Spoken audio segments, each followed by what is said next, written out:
이제 운동량, 충격량이라는 내용을 할 건데 일단 먼저 운동량이라는 개념 먼저 볼게요.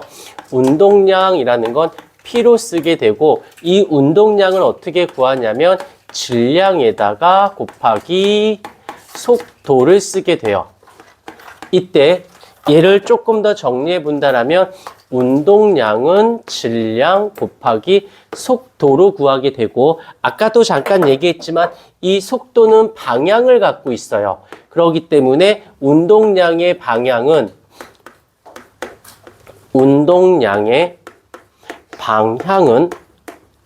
바로 속도의 방향과 같습니다. 속도의 방향과 같다라는 거 꼭 잡아주도록 하시고 여기서 생각보다 문제 풀 때 방향 때문에 많이 실수하는 친구들 많거든. 그러니까 방향에 반드시 주의해 주셔야 돼요. 왜냐하면 이 방향을 우리는 어떻게 부호로 사용해요. 부호로 사용하기 때문에 사칙 연산적 개념에서 부호 때문에 틀릴 수가 있다는 거 하나 살짝 잡아주시고 그 다음 바로 갈게요. 충격량은 무엇으로 쓰냐면 I로 쓰게 되는데 얘는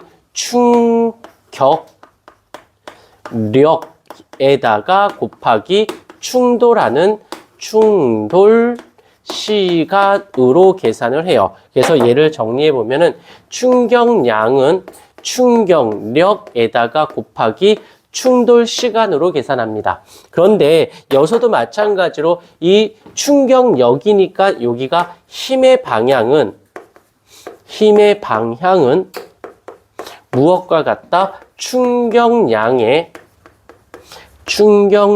방향과 같습니다.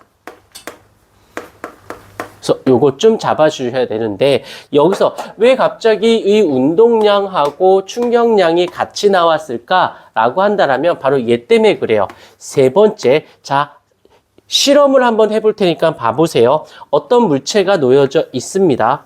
어떤 물체가 1kg이다 라고 할게요. 그런데 얘가 슝 해서 10m/s로 달려간다라고 할게요. 그런데 여기 누가 있냐면 여기에 벽이 이렇게 놓여져 있는데 얘가 슝 가서 뚫고 갔어요. 뚫고 갔는데 여전히 질량은 1kg인데 얘가 속도가 5m/s가 되었다고 치자. 그러면 이대로 갈게. 이대로 여기서 얘의 운동량은 질량 곱하기 속도니까는 10이 되었겠지. 그러면 여기서의 운동량은 얼마가 됐을까? 질량 곱하기 속도니까 5가 된 거죠. 그대로 갈게. 그렇다면 요거 아까쯤에 했었으니까 요게 뭐였었지? 델타라고 읽고 나중값 빼서 처음값. 그래서 요렇게 쓸게요. 즉 어떻게? 운동량의 변화량으로 해볼게요. 그러면 얼만큼 변했어? 5만큼 변한 거 인정? 근데 늘었어요? 줄었어요? 줄어들었지. 줄어들어서 줄었다의 개념으로 마이너스 부호를 씁니다. 그러면 이대로 갈게. 이 물체가 10이라는 운동량에서 5라는 운동량이 된 이유는 이 벽과 무엇을 했기 때문에? 충돌을 했기 때문에 그러지 않았을까? 그럼 충격을 받은 이 물체가 얼마만큼의 충격량이 있었을까? 충격량은 5만큼 어느 쪽으로? 반대 방향으로 받았기에 10이었던 아이가 충격을 반대 방향으로 5만큼 받으니까 5가 남아서 가는 거지. 한 번만 다시. 여기서 1kg짜리 어떤 물체가 놓여져 있는데 여전히 10m/s로 갔다라고 생각해 볼게요. 그런데 얘가 빠지직하고 여기서 정지해 버렸어. 그러면 운동량의 변화량은 얼마가 된 거예요? 나중에서 처음 빼야 되잖아. 여기서 처음 운동량은 10인 상태에서 나중 운동량이 0이 됐어요. 그럼 얼마큼 변한 거야? 반대로 10만큼 변한 거지. 그럼 얼마를 충격을 받았기에 충격은 반대로 10만큼 받았기에 오케이. 한 번만 다시. 너희들 밑에다 써주세요.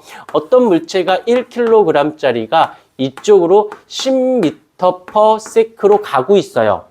가고 있는데 어떻게 했냐면 충격을 이쪽으로 충격을 10만큼 받았어요. 이번엔 더하기가 돼야 돼. 여기서는 반대 방향이니까 부호를 빼기로 썼지만 여기선 더하기가 돼야지 운동하는 속도의 방향과 충격받은 속도가 같으니까.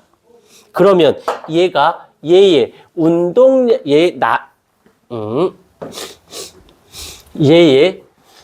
나중 속도는 얼마일까요? 라고 묻는다라면 어떻게 하면 교통정리가 편하냐면 충격받은 양은 운동량의 변화량과 같다.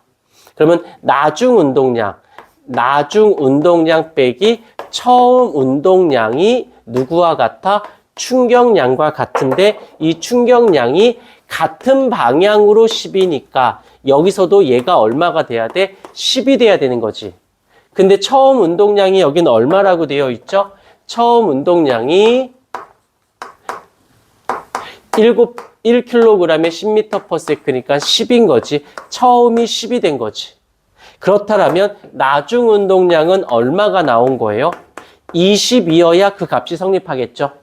그런데 질량이 얼마죠? 1kg이니까 속도는 20m/s가 돼서 답이 이렇게 나오는 거네.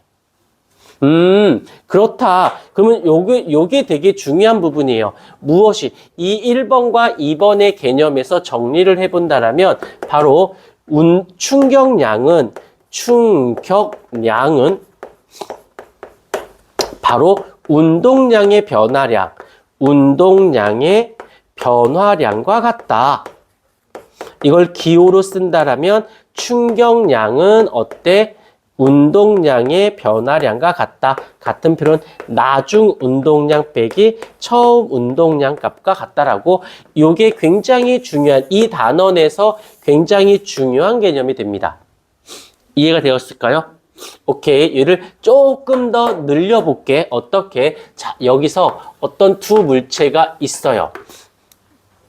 물체가 있는데 얘가 지금 질량이 m이고 얘도 질량이 m인 상태로 이 물체가 슝 하고 떨어질 거야.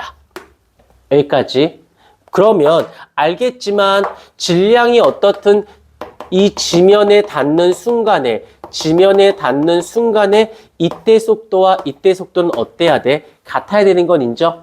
중력 가속도 때문에 떨어지는 거니까. 그러면 질량도 같고 속도도 같으니까 운동량의 얘를 A, B라고 할게. 얘의 운동량의 변화량은 둘이 어때야 돼? 같아야 되죠. 그러면 충격량도 어때야 돼요? 충격량도 같아야 되겠죠. 그런데 상황을 조금 바꿀게요. 여기에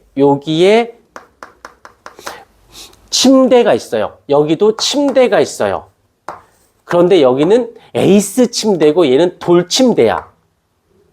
라고 생각해보자. 써볼게. 돌 침대고 얘는 에이스 침대야. 라고 할게요. 그러면 여기에 떨어진 사람은 어떤 사람이 여기에 떨어졌어? 그러면 깜짝 놀래고 어야야 하겠지만 여기에 떨어진 사람은 어떻게 될까? 병원 가겠죠. 뭐 돌침대가 깨지던 머리가 깨지던 둘 중에 누군가 깨질 거 아니야. 얘는 놀란 거고 왜 충격량은 같고 운동량의 변화량도 같은데 이 사람은 놀래게 하고 얘는 머리가 깨졌을까요? 라고 한다면 바로 얘는 시간이 A 요때 시간과 이때 시간 중에 얘가 시간이 길지. 꽝 부닥친 거고 얘는 꽝 하고 부닥친 거니까. 얘는 꽝 부닥친 거고 얘는 꽝 부닥쳤으니까. 이해가 됐을까?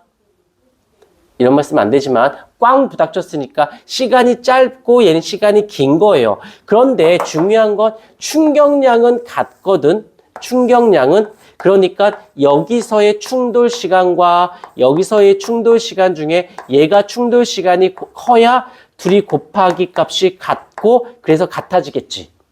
그래서 얘가 힘을 많이 받은 거예요. 그래서 머리가 깨진 거지.